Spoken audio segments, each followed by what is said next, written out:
একবার এক সুন্দর সবুজ বনে একদল রঙিন টিয়া পাখি বাস করত। এই টিয়ারা তাদের মজার কথায় এবং সুন্দর পালকের জন্য পরিচিত ছিল। তারা প্রায় একসাথে উড়ে বেড়াতো, নীল আকাশের মধ্যে রঙিন এক মনোমুগ্ধকর প্রদর্শনী তৈরি করত। একদিন দুপুরে খাবারের খোঁজে উঠতে উঠতে টিয়ারা এক পাখি শিকারীর জালে আটকে পড়ল। হঠাৎ দলটি আটকে পড়ে গেল এবং পাখিদের মধ্যে আতঙ্ক ছড়িয়ে পড়ল। তারা তাদের পাখা শক্তিশালীভাবে নাড়াতে লাগলো, কিন্তু যত বেশি তারা চেষ্টা করছিল ততই জাল আরও শক্ত হয়ে ধরছিল। এই বিশৃঙ্খলার মধ্যে এক বুদ্ধিমান টিয়া নিজেকে শান্ত করল এবং গভীর শ্বাস নিল। সে জানতো যে আতঙ্কিত হলে কিছুই ভালো হবে না। তার বন্ধুদের দিকে ফিরে সে ডাক দিল, বন্ধুরা, আতঙ্কিত হও না, আমাদের একসাথে কাজ করতে হবে যদি আমরা পালাতে চাই। বাকিরা মনোযোগ দিয়ে তার কথা শুনতে লাগলো। আমরা যা করব তা হলো, সে বলল, 3-এর গণনা শেষে আমরা সবাই আমাদের পাখা নাড়াবো এবং একসাথে উপরে উঠব। এই জালটিকে আমাদের সাথে নিই, এভাবেই আমরা এই ফাঁদ থেকে মুক্তি পাবো। এরা সম্মতিসূচক মাথা নাড়ালো। তাদের ভয় কিছুটা কমে গিয়ে তাদের বন্ধুর পরিকল্পনার উপর বিশ্বাস স্থাপন করলো।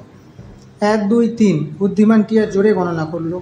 3-এর গণনার শেষে সব টিয়া একসাথে তাদের পাখা নাড়াতে লাগলো। প্রচণ্ড পরিশ্রমের সাথে তারা মাটি থেকে জালটিকে উড়িয়ে আকাশে উঠতে লাগলো। তারা যত উপরে উঠতে লাগলো, জাল ততই তাদের সাথে উঠতে লাগলো।